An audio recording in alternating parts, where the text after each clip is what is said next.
Welcome back, everybody, to this week's edition of the PGA DFS Pick Show. I am your host, John McNutt. You can find me on socials at JohnCool19. I am here for Fantasy Sports Insight, talking DraftKings DFS golf. Very excited last week. Brooks Koepka came through. He really kind of ran the table as far as the whole week goes. But yeah, it was super exciting watching him and Hovland duke it out on Sunday. And Scotty Scheffler, as always, hanging around to scare the top of the leaderboard.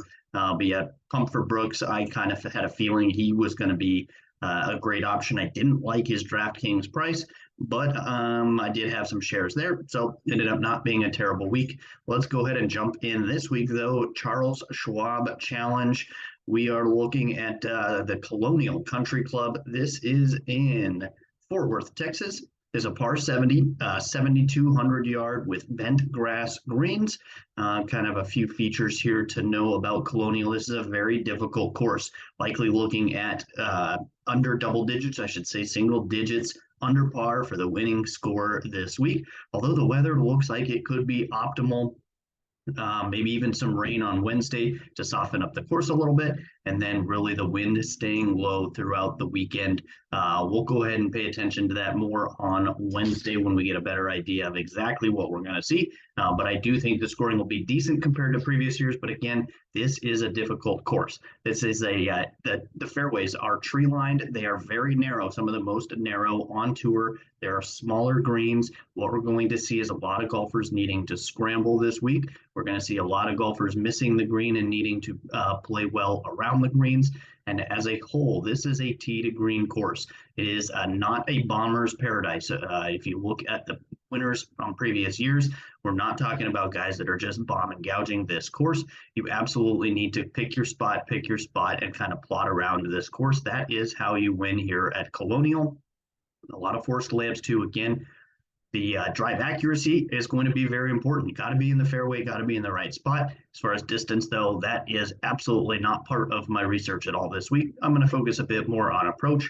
Obviously, drive accuracy, getting yourself into the fairway, difficult scoring. So I'll put the bogey avoidance in, and really you can narrow that down. Avoiding bogeys on difficult scoring courses should absolutely be part of your modeling.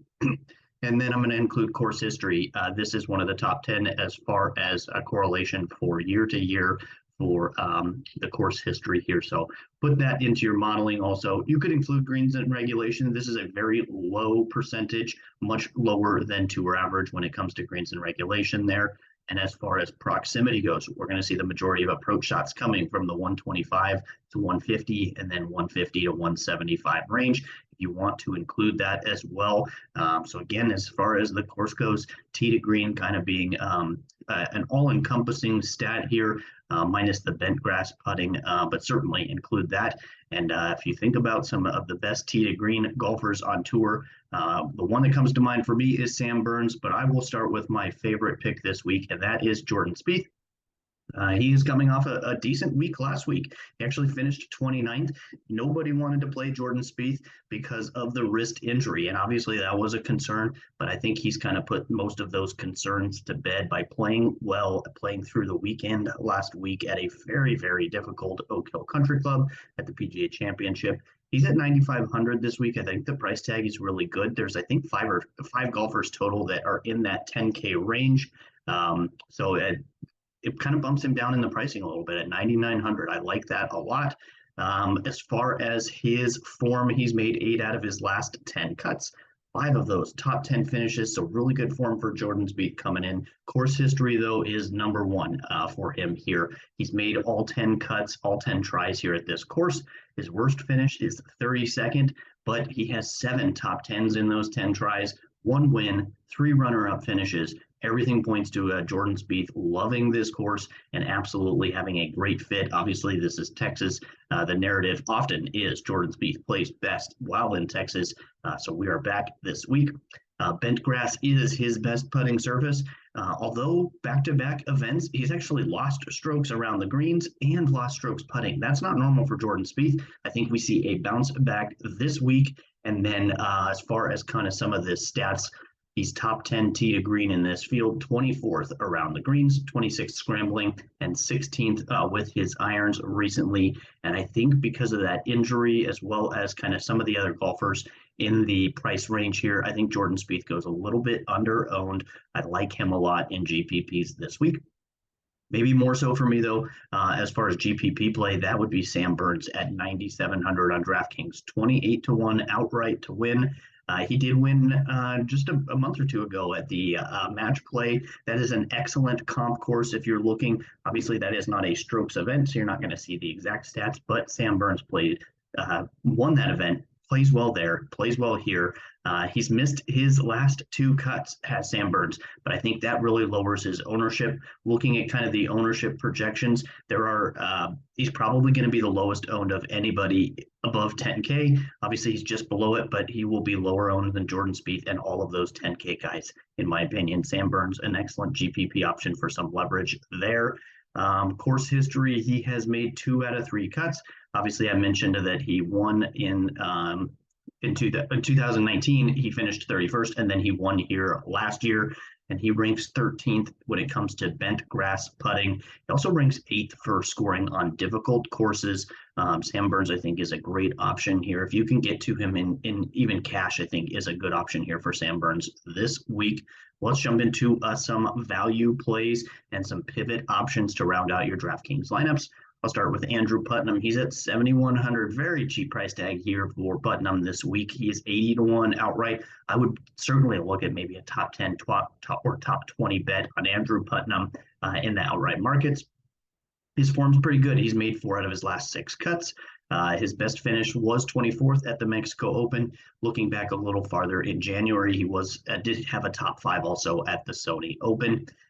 He's made 3 out of 5 cuts at this course. All of those are top 30 finishes. He was 15th place here last year. He also was 3rd place back in 2019. Again, that course history, I think he certainly plays into his hand this week.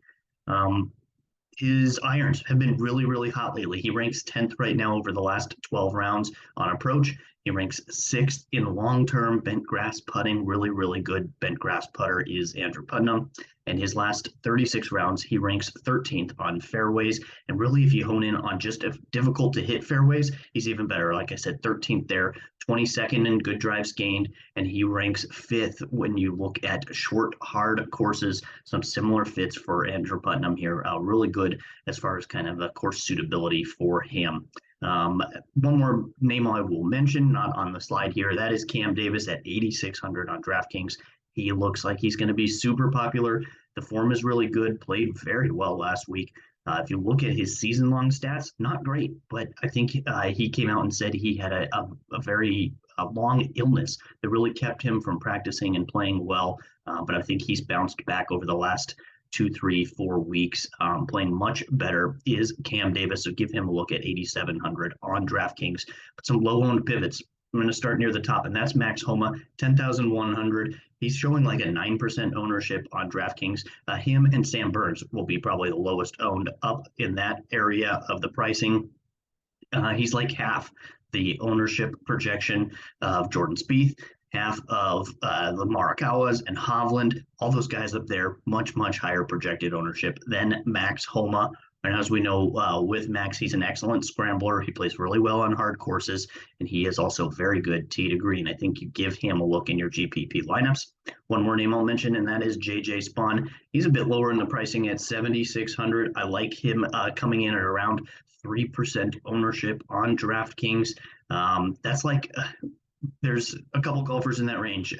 Christian Bezadenhout, Emiliano Grillo. I like both of those guys, but they're like 5 or 6 times the ownership here of JJ Spawn. JJ Spawn has one on tour, certainly can get it done. The irons are very, very good lately. He's a fairway finder, great scrambler. I think you certainly look his way as an ownership, a leverage position here in the low, really the mid 7K range.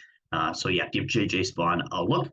Last bit for me, and that is one and done selection. Last week I had Patrick Cantlay. That worked out okay. He was T9, unfortunately not good enough. Some of the more popular golfers, Scheffler and really Koepka for that matter, had much better weeks, dropped a little bit in the standings. Still that T9 though keeps me kind of cranking along. I'm at 1169th place. Good week this week will put me right back into the money. The standings are very, very tight right now. Hopefully Sam Burns gets it done for me. That will be my choice going into this week. For really all the reasons I mentioned before, definitely on Sam Burns for me. That is going to do it for this week's show. I appreciate you watching. If you have any questions or comments, please leave them below here on YouTube. I will be in the Discord pretty much all evening on Wednesday, posting ownership projections, weather outlook, if there's going to be wave stacking for the classic slate, and then core plays as well as a good player pool will all be posted in our Discord. Best way to get into the Discord is to go through our Twitter page at FSi_DFS. You can also go through the website, FSiDFS.com. Certainly join me there, and good luck this week. I hope you find some green screens.